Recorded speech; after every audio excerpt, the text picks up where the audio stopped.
தமிழ்நாடுலேருந்து புதுசாக வேலைவாய்ப்பு நோட்டிஃபிகேஷன் வந்திருக்கு. இது யாருக்குன்னு பார்த்தீங்கன்னா, நர்சிங் முடித்தவங்களுக்கு தான்.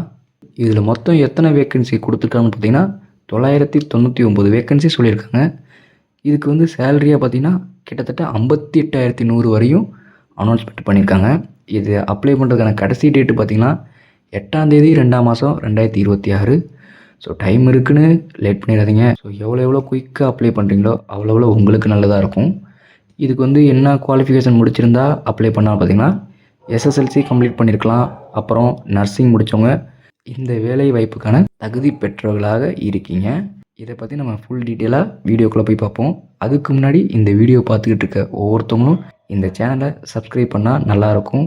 பக்கத்தில் இருக்கிற பெல் பட்டனை கிளிக் பண்ணிடுங்க. அப்போ தான் நான் போடுற ஒவ்வொரு வீடியோவும் உங்களுக்கு உடனே வரும். அப்போ தான் நீங்கள் உடனே அப்ளை பண்ணுறதுக்கு உங்களுக்கு ஈஸியாக இருக்கும். அது இல்லாமல் நீங்கள் பண்ணுற ஒவ்வொரு சப்ஸ்கிரைப் தான் எனக்கு அடுத்தடுத்த வீடியோ போடுறதுக்கான மோட்டிவேஷன். ஸோ வீடியோக்குள்ளே நம்ம போயிடலாம். இப்போ தமிழ்நாடு கவர்மெண்ட் தான் இந்த வேலைவாய்ப்பை அறிவிச்சிருக்காங்க. இது வந்து போஸ்டிங் என்ன கொடுத்துருக்காங்க பார்த்தீங்கன்னா, நர்சிங் அசிஸ்டண்ட் கிரேட் 2க்கு கொடுத்துருக்காங்க.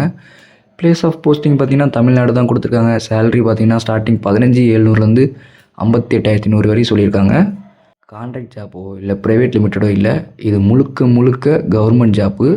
999 வேக்கன்சி சொல்லியிருக்காங்க. அதில் யாருக்கு என்னென்ன வேக்கன்சின்னு சொல்லியிருக்காங்க. நான் அப்படி சொல்கிறேன் பாருங்கள். ஜிடிக்கு 308 போஸ்டிங்கும், பிசிக்கு 264 போஸ்டிங்கு, பிசிஎம்க்கு 35 posting, MBC and DNC 200 posting, எஸ்சிக்கு 152 போஸ்டிங்கு, எஸ்சிஏக்கு 30 போஸ்டிங்கு, எஸ்டிக்கு 10 போஸ்டிங் சொல்லியிருக்காங்க. இதுக்கு வந்து எலிஜிபிலிட்டி யாருன்னு பார்த்தீங்கன்னா, must possess the secondary school of leaving certificate SSLC. So SSLC நீங்கள் முடிச்சிருக்கணும். And must possess the certificate for having successfully completed the training course for nursing assistant in any government medical institution in the state. அதாவது government medical இன்ஸ்டிடியூஷனில் நீங்கள் nursing அசிஸ்டண்ட்டுக்கு complete பண்ணி certificate வச்சுருக்கணும். இதுக்கு வந்து age limit பார்த்திங்கன்னா, ஒவ்வொரு கேட்டகரிக்கு ஒவ்வொரு ஏஜ் கொடுத்துருக்காங்க.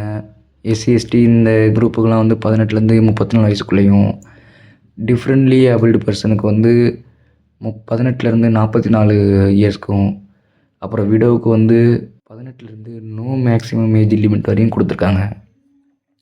ஸோ யாருக்கு எந்த கேட்டகரி சூட் ஆகுதோ அந்த கேட்டகரியில் பார்த்து அப்ளை பண்ணிக்கோங்க. இது வந்து செலெக்ஷன் ஆஃப் மெத்தட் வந்து எப்படின்னு பார்த்தீங்கன்னா, மெரிட் லிஸ்ட்டு தான். அதாவது உங்களோட மார்க்ஸை வச்சு தான் செலக்ட் பண்ண போகிறாங்க. அப்புறம் அதில் நீங்கள் செலக்ட் ஆகிட்டீங்கன்னா அதுக்கப்புறம் உங்களோட சர்டிஃபிகேட் வந்து வெரிஃபிகேஷன் பண்ணுவாங்க. இதில் வந்து இந்த அப்ளிகேஷனை நீங்கள் அப்ளை பண்ணுறதுக்கான ஃபீஸ் பார்த்தீங்கன்னா, SC SCA ST DW DAP இவங்களுக்குலாம் வந்து 300ரூவாவும், அதர் அப்ளிகேஷன் வந்து 600ரூவா பே பண்ணுற மாதிரி இருக்கும். மெத்தட் வந்து ஆன்லைனில் தான் பே பண்ணுற மாதிரி இருக்கும். இதுதான் மக்களே அனௌன்ஸ்மெண்ட் பண்ண நோட்டிஃபிகேஷன். இதில் உங்களுக்கு டீட்டெயிலாக கொடுத்துருக்காங்க.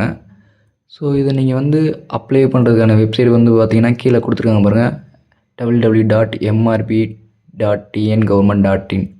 அதில் நீங்கள் போய் அப்ளை பண்ணுற மாதிரி இருக்கும். நீங்கள் அந்த வெப்சைட்டுக்குள்ளே போனோன்னே உங்களுக்கு வந்து ரிஜிஸ்டர் பண்ணுற மாதிரி இருக்கும். ஆல்ரெடி நீங்கள் ரிஜிஸ்டர் பண்ணியிருந்தீங்கன்னா நீங்கள் போய் அப்ளை பண்ணலாம். அப்படி ரிஜிஸ்டர் பண்ணலன்னா நீங்கள் ரிஜிஸ்டர் பண்ணிவிட்டு அதுக்கப்புறம் அப்ளை பண்ணுற மாதிரி இருக்கும். இல்லை எனக்கு இதை பற்றி அந்தளவுக்கு நாலேஜ் இல்லை அப்படின்னா, நீங்கள் பக்கத்தில் இருக்க ப்ரௌசிங் சென்டரில் போய் எப்படின்னு கேட்டு நீங்கள் அப்ளை பண்ணிக்கலாம். இதே மாதிரி நான் உங்களை அடுத்த வீடியோவில் வந்து பார்க்குறேன். See you, bye.